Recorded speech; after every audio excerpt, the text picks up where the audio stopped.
अभी बहुत सारे क्षत्रिय राजपूत कहने वाले खुद को सोशल मीडिया पे आके और ब्राह्मण और कई सारे बातों को ऐसे बोल रहे हैं जो उन्हें नहीं बोलना चाहिए, जो नहीं जानते हैं कि क्षत्रिय का क्या कर्म है, क्या कर्तव्य है। क्षत्रिय तभी आवाज उठाएगा जब धर्म पर कोई हानि हो या कोई अधर्म हो रहा हो। पूरी दुनिया को हासिल करने वाला क्षत्रिय आज औरत की तरह लड़ रहा है, ओरहन परतर और पूर्वासाठी कर रहा है, जबकि क्षत्रिय कभी भी बात विवाद नहीं करता। ये बहस बकतूत के लफड़े में नहीं पड़ता। वो जानता है कि मुझे कर्म करना है। फिर भी न जाने क्यों आजकल अपने आप को क्षत्रिय कहने वाले कुछ नकली क्षत्रिय जो नहीं जानते कि क्षत्रिय का कर्म क्या है, वो सभी क्षत्रियों को लपेटने के चक्कर में लगे हुए हैं। उसे कौन क्या बोल रहा है इससे कोई मतलब नहीं होता, बल्कि जहाँ अन्याय हो रहा हो या अधर्म हो रहा हो वहां पर पहुंचना और धर्म की रक्षा करना ही क्षत्रिय का काम है। काम, क्रोध, लोभ, मोह में पड़कर जो जिम्मेदारियों को न भूले वह क्षत्रिय मतलब वह ठाकुर है। किसी 1, 2 या 10 लोगों की बातों पर अनर्गल टिप्पणी करने लगना, किसी की माँ बहन को गाली देने लगना, यह कभी क्षत्रिय का काम नहीं है और ऐसा करने वाला कभी भी क्षत्रिय नहीं है। जरा सोचिए, किसी ने ठाकुर को कुछ बोल दिया और ठाकुर गाली गलौज पे आ गया। जिनका मूल कर्तव्य है धर्म की रक्षा करना, वो धर्म की बात पर जब धर्म पर प्रहार होता है तब वो कुछ नहीं बोल पाते और अपनी कमजोरी छुपाने के लिए बाकी जगहों पे, बाकी मुद्दों पर बहुत कुछ बोलने लगते हैं और अपने आप को बहुत बड़ा क्षत्रिय और 30 मार खान समझने लगते हैं। वैसे ही लोग अपनी कमजोरी छुपाने के लिए ठाकुर ब्राह्मण विवाद में बड़े मजे ले रहे हैं और बड़े मजे से बोल रहे हैं। दरअसल ठाकुर बहुत कमजोर हो चले हैं, क्योंकि उनका कर्म ठाकुरों का रहा नहीं। शस्त्र और शास्त्र का ज्ञान वो भूल चुके हैं। नफरत, काम, क्रोध और ईर्ष्या में वे अपना कर्म और कर्तव्य भूल चुके हैं। दरअसल ठाकुरों के कर्म के बिना कोई भी ठाकुर नहीं बन सकता और ब्राह्मणों के कर्म के बिना कोई भी ब्राह्मण नहीं बन सकता। इस छोटी सी बात को कोई समझ नहीं पा रहा और आए दिन सोशल मीडिया पे अनर्गल बातें किए जा रहे हैं। इससे अभी के वर्तमान जो नवयुवक है या आने वाली पीढ़ी है, उन पर क्या असर पड़ेगा, क्या दूरी बनेगी, समरसता खत्म होगी, ये सब की किसी को फिक्र ही नहीं है। मतलब कर्म से वर्ण तय होगा, ये बात अगर राजपूत ब्राह्मण नहीं मानेंगे तो दुनिया इसे क्या मानेंगे। जैसे जब कोर्ट और प्रशासन ही संविधान की बातों को न माने तो दुनिया और जनता कैसे मानेगी। किसी राजनीतिक पार्टी के प्रवक्ता की बातों पर आज ठकुरई याद आ गई और जब धर्म की बात आती है, जब सनातन पर टिप्पणी होती है, कीड़े मकोड़े और डेंगू मलेरिया से इसकी तुलना होती है, तब सारे के सारे चुप रहते हैं। एक पार्टी के सोचे समझे गए चाल में ठाकुर और ब्राह्मण फंस गए। क्या ठाकुर कभी ब्राह्मण समाज को मारने काटने या उसे गाली देने की बात करेगा? क्या फिल्मों में बदनाम करने के लिए दिए गए ठाकुर के किरदार को अभी के ठाकुर और राजपूत अपने आचरण में उसे ढाल लेंगे? क्या ठाकुर कभी किसी की माँ बहन को गाली देगा? क्या उसे पता नहीं है कि माँ बहन क्या है? क्या राजपूत और ब्राह्मण इतने मूर्ख हैं कि समय और चाल को नहीं समझ पा रहे हैं? क्या उनकी बुद्धि छीन हो गई?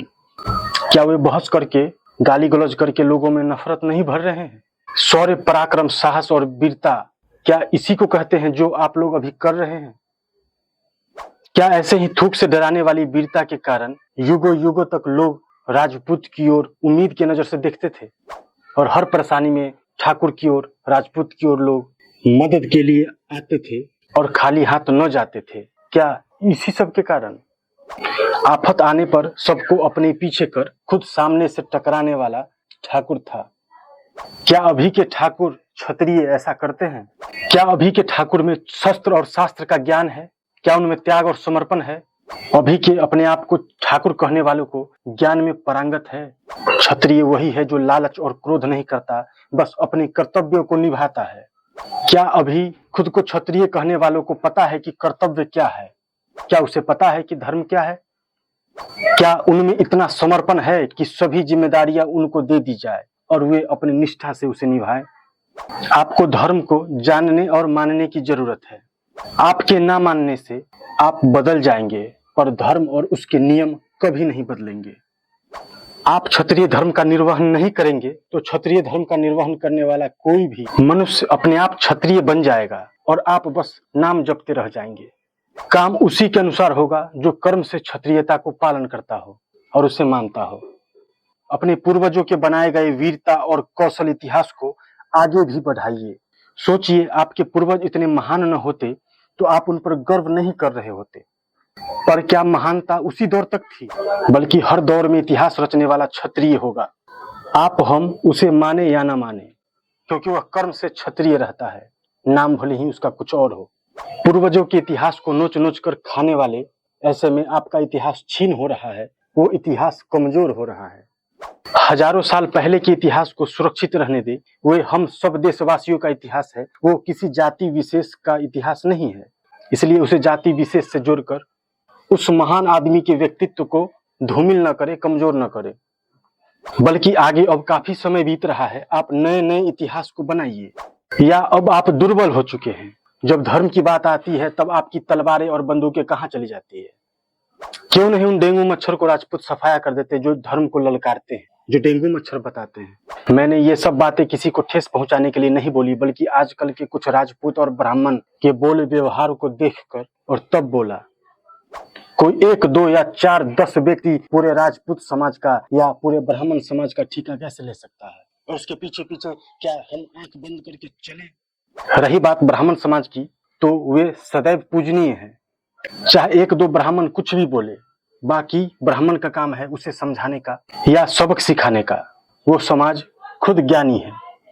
लेकिन इसी दोनों समाज में कई सारे मूर्ख भी हैं, ये मुझे पता नहीं था, और मूर्खों की संख्या ज्यादा है। यह बात जानकर आश्चर्य भी हुआ। शुरुआत में मैं समझ रहा था कि ये बातें सभी समझते हैं, सभी बुद्धिजीवी बुद्धिमान हैं, ये आपस में बहस बकतूत और गाली गलौज नहीं करेंगे, मारने काटने की बातें नहीं करेंगे, एक दूसरे की औकात की बात नहीं करेंगे। पर ऐसा नहीं हुआ। सभी करने लगे, सभी आके कूद गए। सभी तो नहीं कहा जा सकता, लेकिन इन सब चीजों की जरूरत नहीं है। इससे बस आप अपने इस पीढ़ी और अगली पीढ़ी को नफरत फैला रहे हैं। अभी सभी अधर्मी मिलकर सनातन को मिटाने की बात कर रहे हैं, और हम सब अपने अपने सोशल मीडिया को देखकर, न्यूज को जानकर अपने अपने डेली की दिनचर्या में लग जाते हैं। क्योंकि पेट कैसे चलेगा, मोटर गाड़ी, अच्छे अच्छे कपड़े कैसे आएंगे, मोहल्ले में हमारी शान कैसे रहेगी। कम करेंगे, ज्यादा दिखाएंगे, बाकी तो मुंह से बोलकर ही कुछ बड़ी बड़ी चीजों को समेट देंगे। ये विचारधारा अभी के लोगों में ज्यादा है। पर जो असल कर्म से क्षत्रिय होगा, वह अपने कार्य में लगा हुआ होगा। उसे चिल्लाने की और ढोल बजाने की जरूरत नहीं होगी। वो काम संपन्न करेगा या काम तमाम करेगा, ये उसके बुद्धि और विवेक के ऊपर है। क्योंकि वो जानता है कि उचित क्या है और अनुचित क्या है। उसे धर्म का ज्ञान है। वो बहस बकतूत करके अपनी माँ बहन को गाली नहीं सुनवाएगा, और ना ही किसी की माँ बहन को गाली देगा, क्योंकि उसके लिए दोनों बराबर है। उसके अंदर आग ही आग होगा, पर वो दिखने में शांत होगा। वो सब समझता होगा कि क्या चल रहा है, क्या होने वाला है, हमें क्या करना चाहिए।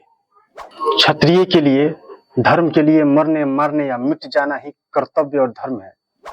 क्षत्रिय स्वयं महान नहीं बना, बल्कि सभी लोगों ने उसके कार्य, कौशल और विवेक देखकर, शस्त्र शास्त्र में पारंगत देखकर, सही निर्णय लेने की क्षमता को देखकर, समाज के प्रति त्याग और समर्पण को देखकर उन्हें लोगों ने ही महान बनाया और महत्वपूर्ण जिम्मेदारियां दी।